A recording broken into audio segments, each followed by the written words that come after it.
more important here in Malaysia. Just as I say that, I'm joined in the herecricket.com studio by none other than Alan Wilkins, who has been running up and down the stairs in the media center. He just finished commentary in the media box, went downstairs to do a field commentary, and back up again to join us here. Thank you so much, Alan, for joining us, and thanks, Chris. Thank you, Alex. I'll be back after lunch, people, and I'll hand you over now to Alan Wilkins. Ladies and gentlemen, we have a lunchtime interview here with Alan Wilkins. Alan Wilkins, of course, currently broadcaster with ESPN.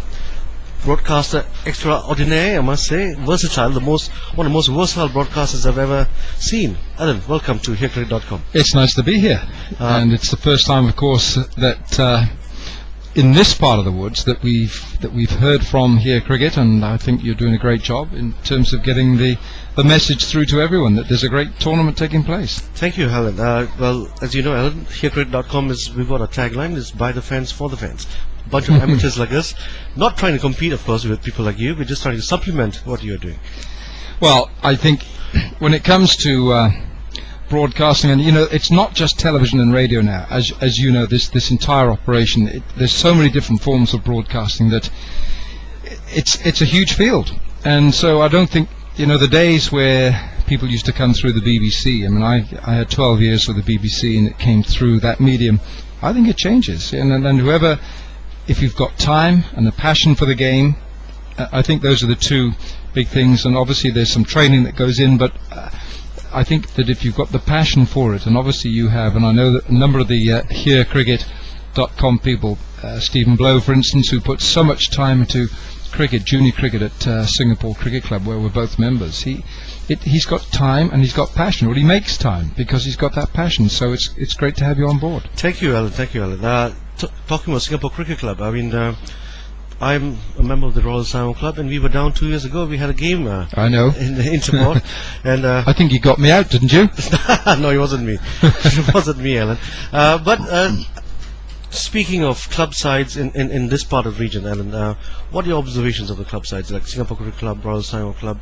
I'm sure you've been to Penang Sports Club as well. Yeah, been there, and we play the Interport. We play the Interport up in Hong Kong and Bangkok as well. Obviously, we come here. There are good cricketers around. There are very good cricketers. Alex, look at this ground. Look how good this ground is with the floodlights, and that we're playing on a grass pitch. The facilities here, you've got good changing rooms. You've got a nice pavilion. So you've got everything. The structure, I think, is here. I love what Tunku Tan Sri Imran has done, Pete, what he's done, his energy, and you boys, of course, to get cricket here, this tournament here. Singapore Cricket Club has got a tremendous junior program. There's a lot more cricket being played in Singapore. They're looking to get an overseas coach, not just to coach the first team, but we've got the youngsters as well. People like Stephen Blow and Tracy Jones. I'm sure you know Tracy. He's married to David. And David Jones, that's right. He was captain of the Royal Siam Club cricket team at one time. Yeah, yes. And he's now one of the captains in the Singapore club. So there's a lot of work going into ensuring, one, that cricket is played and will continue to be played, and two, that more people will get into playing. And so I think it's fabulous. Not just Singapore Cricket Club, but Selangor Club. You're all in on the same wavelength, and that's what we as former cricketers we like to know. We like to know that the game is in good hands, and it is in good hands, Alex. Thank you, Alan. Coming back, you just mentioned, in fact, you were a former cricketer. Alan, of course, you played for Glamorgan, and of course, you played for Gloucestershire. Yeah. Now, tell us of that 1977 Cup final. Well, big day for you. Big day for me. It was a huge day. It was a packed house at Lord's. It was Glamorgan against Middlesex, and they had a good side. Mike Brearley was captain. That's right. We had the West Indian Collis King on our side. We had done well. We knocked out Leicestershire in the semi-finals, Worcestershire in the quarter-finals, Surrey somewhere along the line. So we had done well to get there. And on the day, we lost the toss and we batted. Middlesex put us in. It was damp, it was wet, and they had Wayne Daniel and Mike Silva. They had a very good side. They had Phil Edmonds and John Embry. We scored 177, and it was never going to be enough. But we dropped Clive Radley first ball. Oh, goodness me. Collis King dropped him, and he went on to get 85 not out in that match. And if you've got the scorecard there in front of you, don't Yes, read I it, do. because I only bowled 6 overs, took none for 20 odd. That's right. We changed the not out 85. There's man on the match as well. He won the man of the match. So That's right, you know, yeah. cricket's all about ifs and buts. But That's if you right. have a look at that, I mean, had we got him out, I think then we could have gone some way to winning that match. But it didn't work for us. The other thing that stands out for me in this scorecard is that DNB was. DNB didn't bat. Yeah. I was very annoyed about that, because all the way through I had batted. Tom Cartwright, who was our coach, dear Tom, passed away a couple of months ago, and he went in above me, but I wouldn't have batted above Tony Caudle nor Malcolm Nash. But no, I didn't bat at Lords on that day, but yeah, it was a final, and it was the only time that Glamorgan had made the Gillette Cup final, That's right. and we lost That's it, right. so there we are. And the adjudicator for the man of the match was none other than Fred Truman. Fred Truman, Yeah. Any great thoughts Fred of Truman. that? Well, I've actually played cricket with Fred Truman. excellent. We Tell us about that. I mean, I will. We straight after this match, three cricketers, Mike Llewellyn, Gwyn Richards, and myself, we were invited to go with the Lord's Taverners to Canada, and we went to inaugurate the Lord's Taverners in Canada, and that's what we did. And we went on a great trip. And Fred Truman was on that trip, and he came with us, and did he bowl? we opened the bowling together. Wow. We opened the bowling That must have been for the Taverners, and it was extraordinary. It was a fantastic tour. That was at the Toronto Cricket, Curling and Skating Club, which has hosted a number of internationals. Do you remember a few years back, India and Pakistan played the Sahara Cup That's right. on that ground? It was a matting wicket, and an amazing experience to bowl at the other end from Fred. In fact, Fred stole a pair of my shoes, my cricket shoes, and I took out 2 brand new pairs of cricket shoes that were made for me without spikes, and he went into my bag because his old kit had spikes, and this was a matting wicket on a concrete base, and so he couldn't wear use it. Yeah. So he just saw my bag and he said, "How many pairs have you got in there?" I said, "I got 2, and I brought them. They're brand new. I'm wearing one." He said, "And I'm wearing the others." and that was it. And so I lost. And because of his drag, he had a terrific back foot drag. Within 3 overs, the entire front of that shoe had worn through. So he gave them back to me at the end of the match. He said, "Bloody useless these." Did he get any wickets? Obviously didn't. Then. He got wickets. Oh, he got wickets. I got a couple as well, but he Oh, got right, some wickets. okay. It was amazing that he was playing in that match, and we had a couple of other people. How old was he when he was Fred? playing? Well, His 40s? well, 77 that final was, so 23 and some 30. He would have been 40 odd, I suppose, 40 odd, well into yeah. his 40s.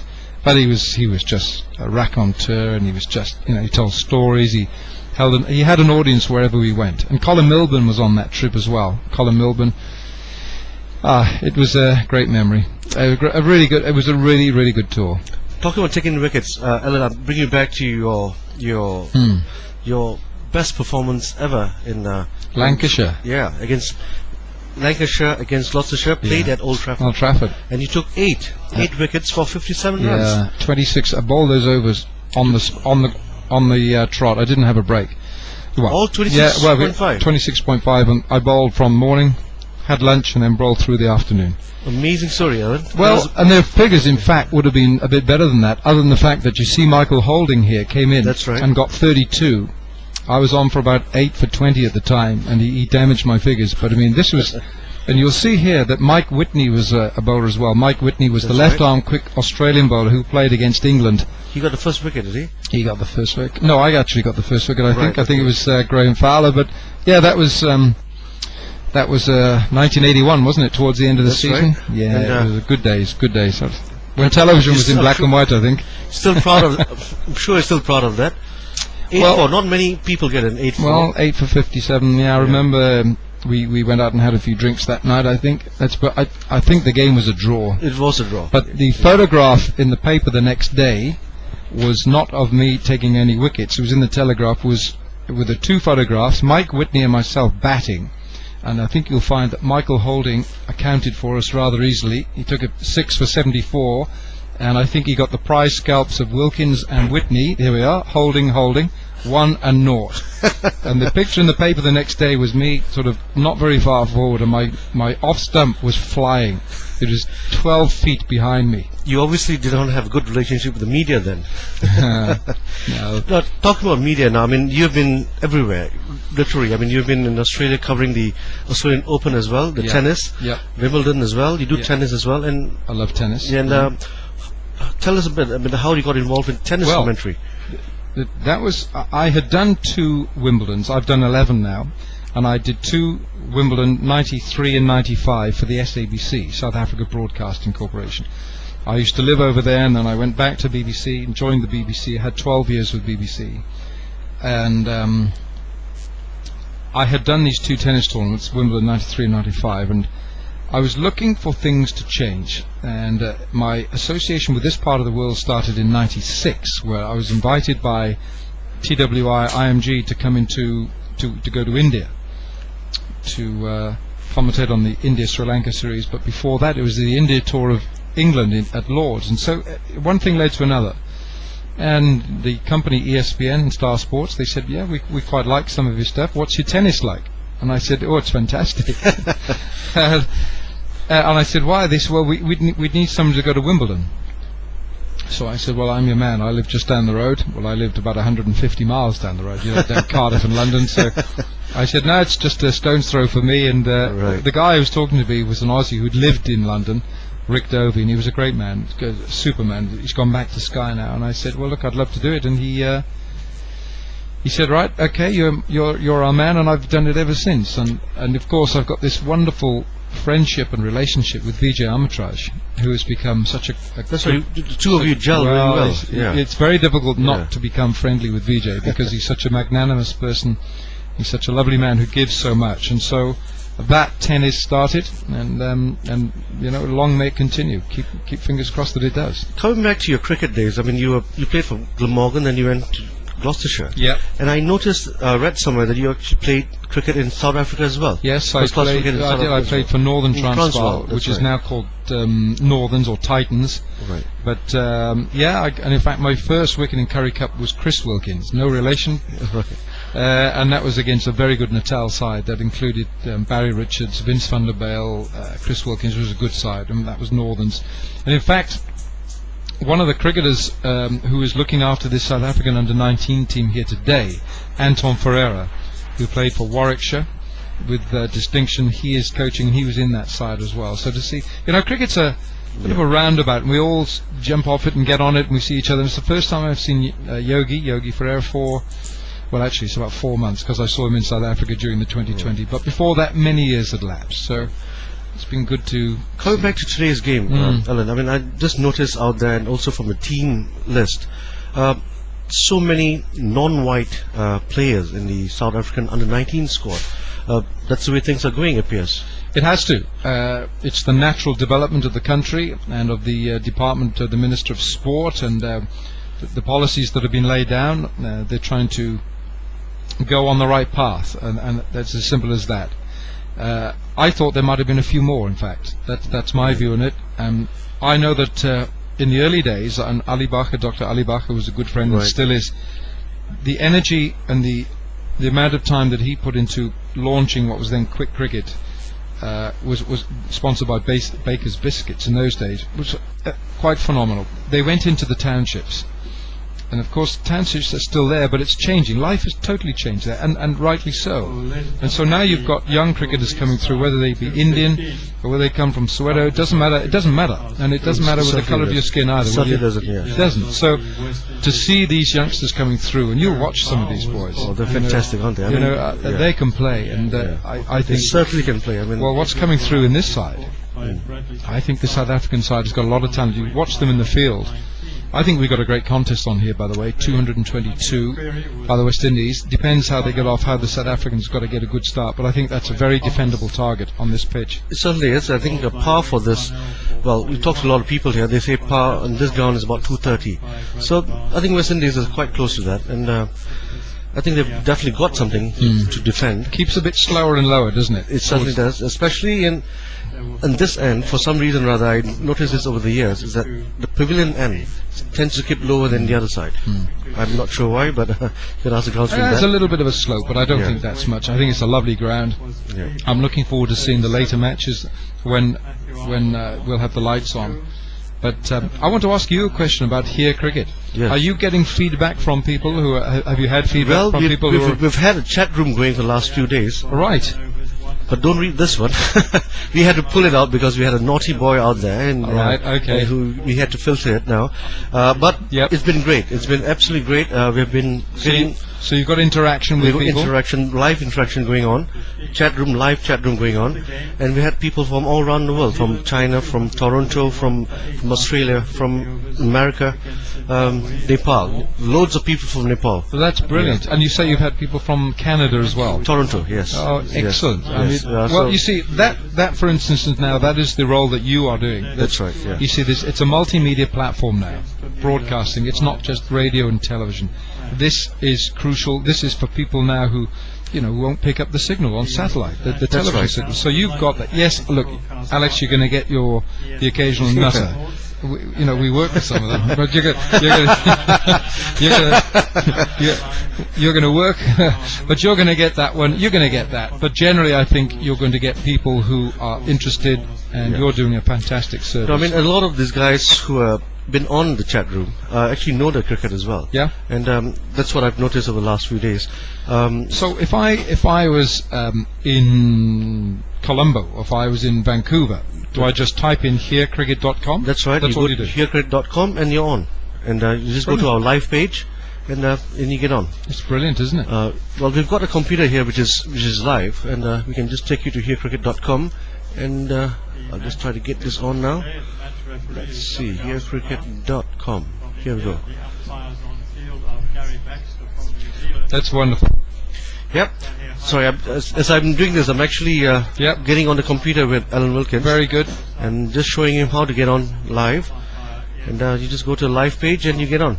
Excellent. Yeah. Excellent. Well, as I said, that is, Yeah. if you look at we've got 16 countries taking part in this ICC Under-19 tournament. I mean, you've got to broadcast. People will be picking you up in Papua New Guinea and Bermuda, and in other minnow places like England. Hopefully, we really hope we get as much coverage as we can.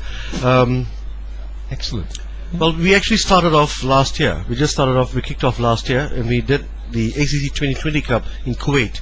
That was our big break in Kuwait. Yeah. And since then, this is our next one, the big one, yeah. I can see now that, and I just heard that, yes, a slight delay, which obviously you'd expect. But no, I think this is the way forward, and I think that we're going to have. Do you know that 4 years ago, the final in Dhaka at the Bangabandhu Stadium, there were 30,000 who turned up for the opening ceremony and 30,000 for the final. Under-19 Cricket World Cup final. 30,000. Now the final's going to be here, isn't it? That's right. So what are you expecting? What kind of numbers are you expecting? Unfortunately, Alan, okay, you're not going to get 30,000. we're not going to get 30,000. We should get a few thousand people here, especially because it's going to be a day-night game. So it's going to give people time to come here, finish their daily chores in the morning, and then come here in the afternoon. But that's going to be a day-night final, isn't it? Day-night final. That's right. So you should get a good crowd. You should get a good crowd out here. And the fact that it's day-night will help. Well, the other thing is, it's cricket here. A lot of Indian expats in Malaysia as well. A lot of Pakistani expats in this country. A lot of Sri Lankan expats. A lot of Bangladeshi expats. Yeah. So you're not going to get, if England plays, say, West Indies here, you may not get as big a crowd as, say, India playing Pakistan. No. So that's the truth of the matter, unfortunately. Well, and the other two venues, we don't know. Although Pakistan had a resounding win Against Malaysia, over Malaysia, yeah. the fact is that the tournament, you've got a lot of good sides. There are two very good sides here, and tomorrow the winners. It's India South Africa tomorrow. That's right. It's going to be close again. That's a huge game. Yeah. And I mean, India looked like mini Bollywood boys, didn't they? They all turned up with their slight jewellery. You saw the Dhoni look-alike as well. The Dhoni look-alike. There was a Rahul Dravid batting look-alike in Taura Kohli. The left-hander was very good as well. Looked at Manish Pandey. Manish Pandey, very good player. Yeah. Very, very good player. So I think, we've got a lot of time. I like the two players who I've seen here for the West Indies.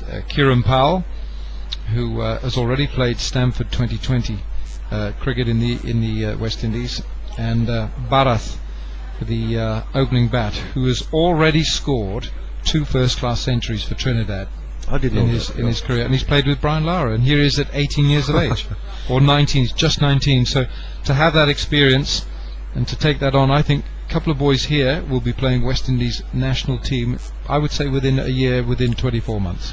The strange thing, though, I mean, before we wrap up for the day, is that I was going through the stats for the under-19 players. Of course, you got names like Yuvraj Singh from Mohammad India, Kaif has played, and who captained the side, I think. Yes, captained the Indian side, and all these various players. But what is really strange is that if you look at the statistics in terms of Australia, there are only 2 names that stand out. It's Michael Clarke, and I can't remember the second name now. Shane Watson. Yeah. Shane Watson. Yeah. You're talking about players who've gone on to the national side, having played test level. Yes, playing 19. That's quite strange, isn't it? Very strange. That they don't take it on. I can't understand that. I mean, of course, there will be loads of club sides in Australia, and there are a lot of people coming through the club sides as well. But one would have thought, with the structure that you have in Australia, that Cricket Australia has started there, they would have had a lot more players coming through the ranks, playing for the national under-19 side that goes on to play Test cricket. But there's only 2 names that stands out. There's a good study there for Stephen Blow to get his teeth into. Actually, it was Stephen Blow who told me this. I know, he's just the type. If he can wrench himself away from playing and getting in the nets, and actually he's doing a great job with the youngsters. He certainly is. And I remember 2 years ago when we were in Singapore, when the Royal Selangor Club was playing the game there, that was the first time I noticed there was light. The kids were playing game under lights at night. Yeah. And of course I found out it was Stephen Blow who was the pioneer behind that. And that's the only reason he's here. We call it blowtorch cricket. Blowtorch cricket. Right, okay. There we are. But Alex, I think we're due to start. My producer just told me that the ESPN is coming on in 30 seconds. They probably need you there as well. Well, and we've got a small little token here. Oh, look at that! This is our commentator's shirt, which you're more than proud. Thank Anytime you're welcome to our booth. We're going to do with my commentary here. Nice to speak to you, Alex. And Alan, thank you so much. Thanks very much. Thank you so much for coming. Give my regards to everyone at the Royal Selangor. I certainly will. Okay. Before you go, I'll certainly buy you a beer there as well. Well, I'm looking forward to that. And Stephen Blow can also buy the second one. Thanks, chaps. Good luck. It's lovely. Ladies and gentlemen, you just listened to a live interview with Alan Wilkins over HereCricket.com, the official audio broadcast partner of the ICC Under-19 Cricket World Cup being played here in Malaysia this year. And we are about to start the second innings. That is, South Africa is going to take the field in a few minutes to bat. And we have Chris Rawson. Nope, sorry. Stephen Blow himself.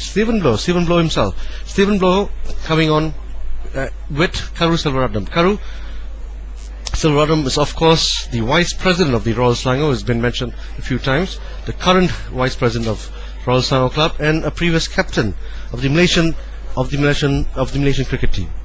And we're going to go to commercials for a while. We'll be back again in about a minute or so.